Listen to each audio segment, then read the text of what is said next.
மனமேட்டிமை உள்ளவன். மனமேட்டிமை உள்ளவன் எவனும் கர்த்தருக்கு அருவருப்பானவன். கையோடே கை கோத்தாலும் அவன் தண்டனைக்கு தப்பான். பாவிகள் மனமேட்டிமையாய் இருக்கிறார்கள். மனமேட்டிமை உள்ளவன் கர்த்தருக்கு அருவருப்பானவன். கர்த்தர் மனுஷனுடைய மனமேட்டிமையை பார்த்து அவனை விட்டு தூரமாய் விலகி போய் விடுகிறார்.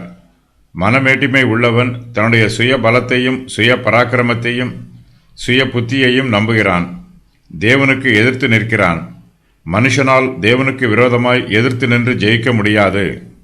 மனுஷன் தன்னுடைய கைகளின் பிரயாசங்களினால் ஏராளமான காரியங்களை செய்கிறான். தன்னை பலப்படுத்திக் கொள்கிறான்.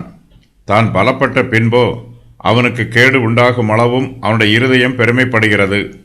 அவனுடைய மனம் மேட்டிமை அடைகிறது. தன்னுடைய பலத்தினால் மனுஷருக்கும் தேவனுக்கும் தன்னால் எதிர்த்து நிற்க முடியும் என்று இருமாப்பாய் நினைக்கிறான். மனுஷர்கள் ஒருவருக்கொருவர் கூட்டு சேர்ந்து கைகோர்த்து கொள்கிறார்கள். கூட்டு ஒப்பந்தங்களும் கூட்டு அறிக்கைகளும் விடுகிறார்கள். கூட்டு சேர்வது மனுஷருக்கு பலத்தை சேர்க்கும். ஆனால் அவர்கள் தங்கள் பலத்தை தவறான வழியில் பயன்படுத்தக்கூடாது. தங்களிடத்தில் அதிக பலமுள்ளது என்று நினைத்து மனமேட்டிமை உள்ளவர்களாய் இருக்கக்கூடாது. மனமேட்டிமை உள்ளவர்கள் கர்த்தருக்கு அருவருப்பானவர்கள். இவர்களால் தேவனுடைய நீதியான நியாய தீர்ப்புக்கு தப்பிக்க முடியாது. அவர்கள் கையோடே கை கோர்த்தாலும் அவர்களால் தேவனுக்கு எதிர்த்து நிற்க முடியாது.